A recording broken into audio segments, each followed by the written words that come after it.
Hello, and welcome back to Soccer X 100. Today, I'm delighted to be joined by a man with a list of accolades longer than my arm. A man with over 400 appearances with Crewe, Crystal Palace and Wolves, and 8 with England. A writer, a philanthropist who's raised millions for his charities, and above all else, and most importantly for today, a leukemia survivor as well. So, Mr. Geoff Thomas, how are you doing today? I'm very well, thanks. But 9 caps. 9 caps. That's my research. No, it's fine. There we go. So we're delighted. So to introduce us, so at Soccer X, we're delighted to have Cure Leukaemia join us as our charity partner for our next event, Soccer X Connected 100. Really highlighting a terrible disease and the great fights and stories just like yours. So I think the best place for us to start is tell me about Cure Leukaemia and yourself and how that relationship started.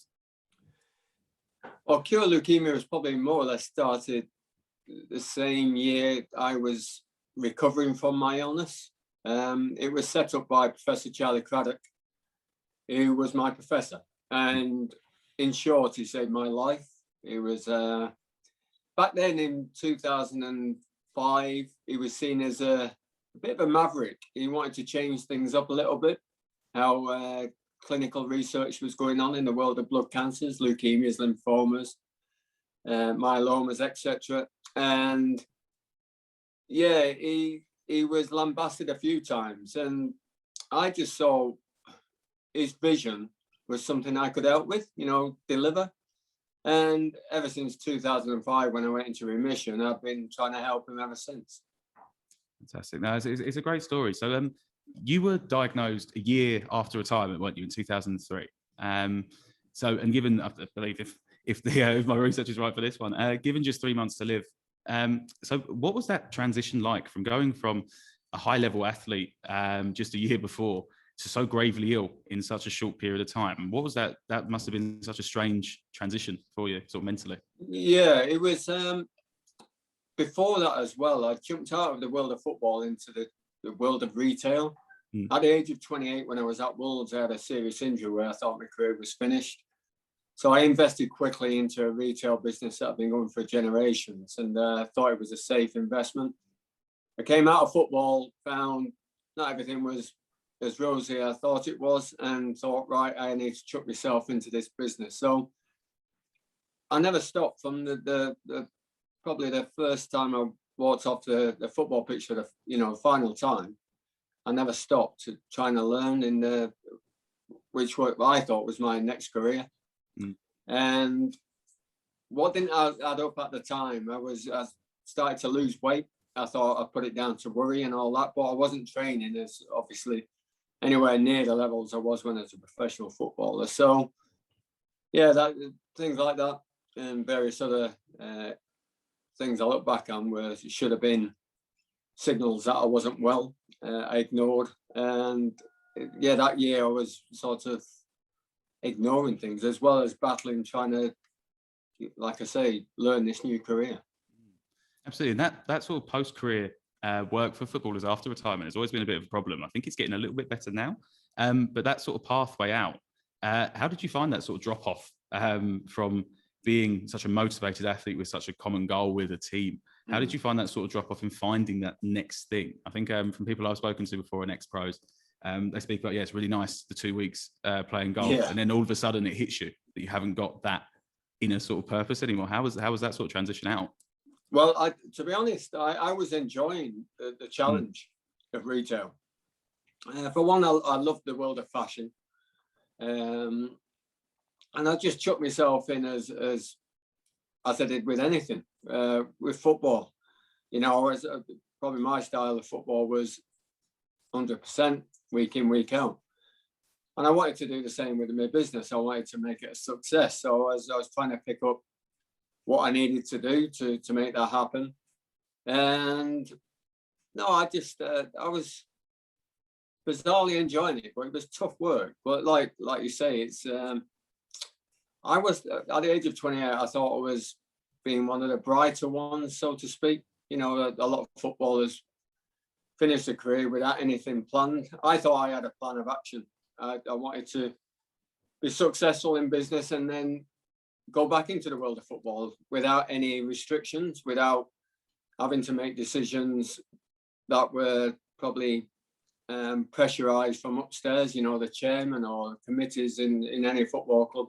That was my grand idea, was to do that, to have a business that could run by itself, and me go back and be a successful manager. But, you know, that sadly never happened.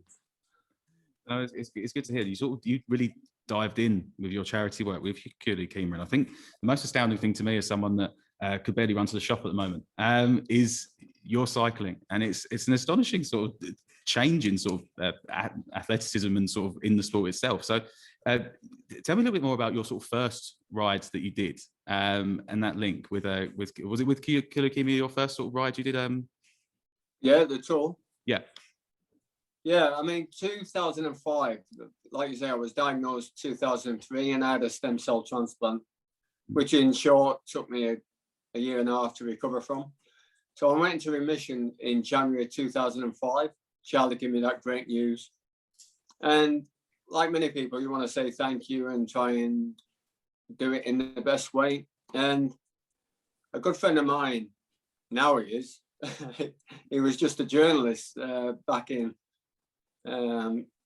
January that 2005. He was Neil Ashton. He was working for the Sunday People at the time, and he was a massive Crystal Palace fan, and he was following my story, and he knew I was influenced, and sort of I found a positive in Lance Armstrong's book, Not About the Bike, back in 2003, when I was probably about 2 days after I was diagnosed. I read that book.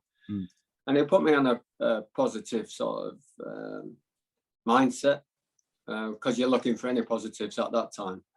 So when it comes to deciding how do we say thank you and raise awareness for the doctors and nurses that got me back into this state of recovery, how do you do that? And how do you know, I still had some sort of profile from football, but my knees were shot.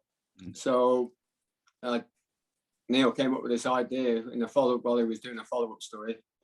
Why don't do the Tour de France? It was like a flippant chuck away comment, which I said, oh, that sounds interesting. Just give me a couple of days to think about it. Thought about it, and then that was it. 100% again on trying to make it happen, trying to make it work, and trying to get fit enough. Because at the time I was just skin and bone. You know, just a typical survivor. You know, it's just there was nothing left of me really. I was taken back to the bare bones. But I had 4 or 5 months to get fit, and just managed to get round 21 days of a grueling challenge to Tour de France. It's insane, and that sort of led on to, you rode the Tour de France now 3 times, haven't you? My next time will be the 5th. Oh, 5th! Wow. Okay, there we go. And the most astonishing one was that you rode the now my pronunciation is going to be tested as well. The Giro d'Italia, the Tour de France, and the La Vuelta as well. All 1 day ahead of all the professionals as well. The first amateur team to do this. How was that sort of difference from being a high level footballer to traversing the same courses that the cycling pros do? You must just have this athlete gene in you. There, it wouldn't have mattered what sport you tried to dab your hand at. But how was that sort of transition from being a high level footballer to a high level cyclist? Well, I would never claim to be a high level cyclist. It's just it's high level to me, Geoff. Yeah. I think just the mind is a great thing. I think if you set it on a road where it's got a challenge, and you open up that opportunity of doing such a thing, rather than sort of being closed to any idea of doing anything. You know, like years ago, a marathon was a big tick box, you know, but things have expanded. The world's got smaller, and the opportunity of doing different challenges are there for you. You know, for the tour, it was just a case of doing what you do in football, try and prepare as best you can. And it was alien to me, to be honest. Football was just like enjoyable. It was like every day was an enjoyment. And the aim was for a Saturday to be fit enough and to be sharp enough, and then put in a good 90 minutes. On a bike, it's grueling, just getting out preparing, just getting your bike ready takes time. And you have to be committed to it, because every day in the Tour is mainly over 100 miles, you know, and then they chuck in a few little bumps in the Alps and the Pyrenees. It becomes hell of a challenge. But I think it is the mindset of a sportsman that allows you to take on challenges. Absolutely. You had that sort of link with Cure Leukemia as well. So sort of you were riding for a bigger purpose, I suppose. So how did that link sort of come in with Cure Leukemia? And what did what sort of advances of the treatments of blood cancer have you seen sort of since you were diagnosed, and also since you started riding? Sort of how have the two sort of mixed together? Well, it's been amazing. I mean, going back to 2003 when I was diagnosed, I was diagnosed with a form called chronic myeloid leukemia. And if you couldn't find somebody to give you a bone marrow or stem cell transplant, sadly, you were told, like me, at the most, you had 3 years to live. And today I can say chronic myeloid leukemia is probably the least challenging leukemia you can get, because there's a tablet now that you can take, and for about 95% of the people taking that tablet, the illness doesn't affect you at all. You have to live knowing you've got it, but this tablet keeps it at bay and stops it doing any damage to your body. So the advances are great in the world of blood cancer, and that's a great example. And that's what motivates me now, because you know there's 30,000 diagnosed every year, and I think when I was diagnosed, about 60% were passing away, and that figure's decreased immensely over that period of time as well. So, you know, we want to see the end of this illness, and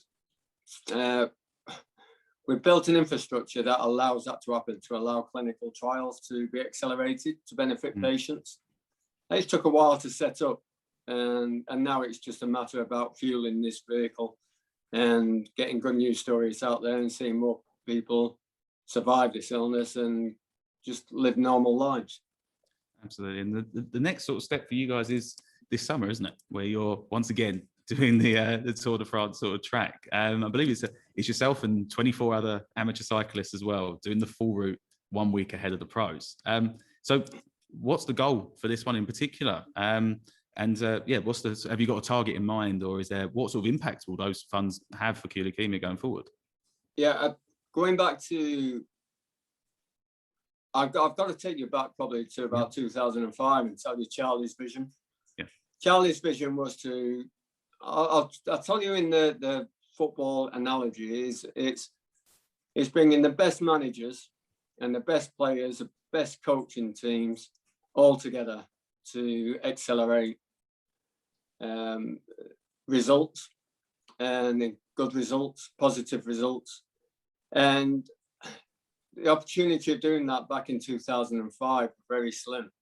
There wasn't any ability to bring all these people together. It's taken a while for this infrastructure to be built, and Charlie painstakingly has done talks all around the world to show how the NHS in particular in the UK can play a massive part in this by bringing people together.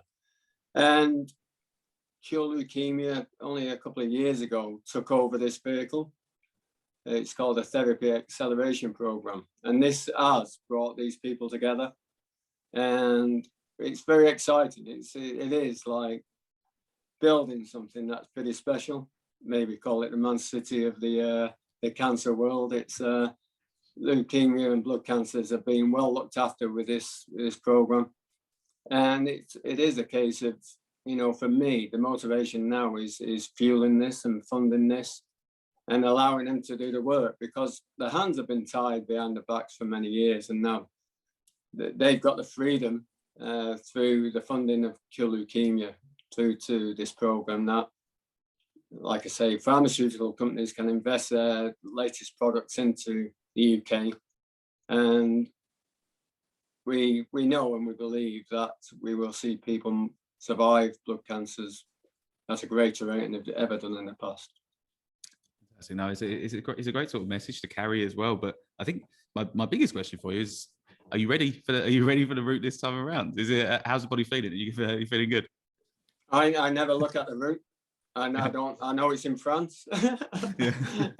I know you get on the bike every morning, you get off it, and you eat as much as you can in the night, and you get on the bike the morning after. I'm not one for worrying about anything apart from, I know I've got to do enough training to get myself fit enough to respect the challenge. Mm. And yeah, I think I'm getting there. But everything else, you know, we've got a great team behind us that are putting on the event, doing all the logistics and making sure it runs smoothly. And with 24 of the riders, you know, we aim to get all the way around, get to Paris, and more importantly is breaking that figure of £1 million. And like I say, keep going back to funding the great work the professors do.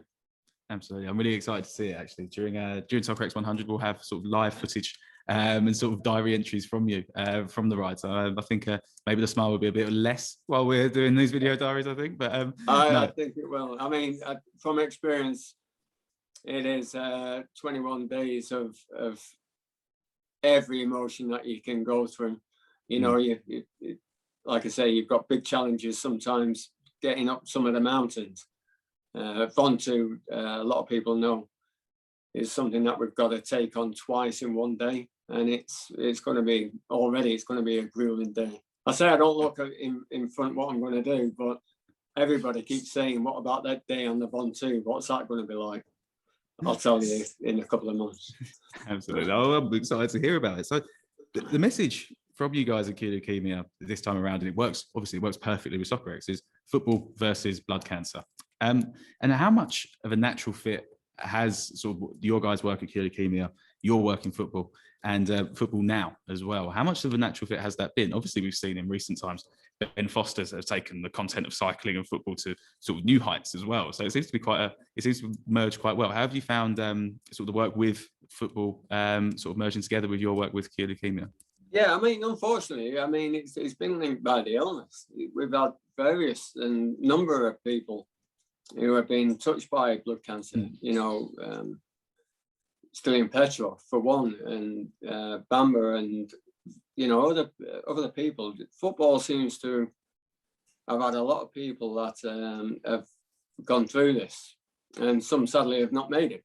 You know, with in the past. So what football could do, we've seen it with other things. Football is such a powerful sport that, you know, it can really get out there to the masses, to thousands, to millions of people, and just promote and help the work that's going on. You know, we've got centres up and down the country that have got football clubs attached to them. You know, and our aim is to, you know, it'd be great to get these football clubs closer to these centres. Like Manchester, for example, we've got Christie's, a great hospital in Manchester, does great work there. So, yeah, just uniting these centres together with football clubs will be fantastic. Fantastic. And I think we've seen in the last year sort of more philanthropy from current footballers than we've ever really seen. You were a bit of a pioneer in that, I think. And sort of, how does that sort of feel now? How good is it for you to sort of see such examples of current players using their platform and using the scope that football has for the betterment? Which is it's a sort of a new sort of revolution that we have here, where players sort of have that responsibility. How good is it to see that other people are chipping in, similar to the way that you have? Well, I think in one way, I think I'm delighted they are. You know, people like Rashford are going beyond. But at the same time, frustrated that we didn't have the sort of social media and things like that back in my day, because it was, you were relying on just newspapers and radio and things like that, and if you missed it, you missed it. But with social media now, and a lot of the guys, the footballers now, know how to use it. They're clued up how to use it, and they're a lot more aware of the pros and cons. But, you know, like you say, there's a lot of guys out there that are doing some great things, helping charities and causes up and down the country. So yeah, it's the great shining examples for sure. And I'd love to be a few pounds behind certain people, you know, bringing in so much awareness and so much money to different causes. But we'll get there. We'll keep endeavour to make sure that something happens positive very soon. Fantastic. And I think the last question I have is, sort of, blood cancer is a global illness with a person diagnosed every 35 seconds. That wasn't my research. That's from you guys, which is good. What impact do you feel the game of football can have on treatment of this across the world? Sort of the same way that what you guys are doing. How can this sort of be a worldwide sort of effort to really bring people in? Well, I just saw in the news recently that Borussia Dortmund have put a big call out to help just get people to register to become donors. Like I said, I'm here because I could find a match. A lot of people can't. 80% of the population can't. That's due to numbers, really. There's not enough people on the list who are just there ready to help save lives. So if we could just, football alone, if they can get out there and get everybody to register on the list to be a donor, then that would be fantastic. But coming back to blood cancer, it is a worldwide illness. The America has always been the base of where all the science has been sort of founded, but they've never had the ability to translate that to benefit patients because their health system is private, and they're all small pockets of population. You need a massive population to do clinical trials on. Like I say, with the NHS, we've got the perfect vehicle. It's under one umbrella, but in the past, it's been split up into different areas. So you've got your Newcastle are working, beavering away, trying to find answers in the past. Well, London might have the answer, but now we've linked all this knowledge up. Everybody's working together, so we see a more efficient an easier way for people to find answers. But you know, the funding that's coming into this infrastructure is making a difference and going to the right people, and like I say, accelerating answers and, more importantly, giving hope to patients.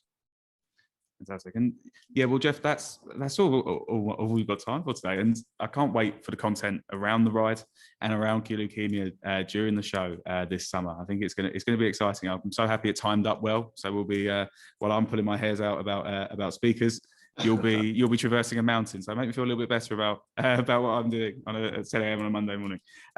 So yeah, well, as I said, we'll have all the developments on show live at Soccer Connected 100. But I think the last thing for us is let the people know how they can get involved and how they can support all you're doing with the ride and Leukemia sort of at large. Yeah, there's a website actually, the tour21.co.uk. It's got all the information there about the challenge. It's got the profiles of all the riders. We've got some great characters, and like I said, we've got a partnership with the Tour de France for the next 2 years after this one. So anybody out there who fancies a challenge next year, you're more than welcome to join.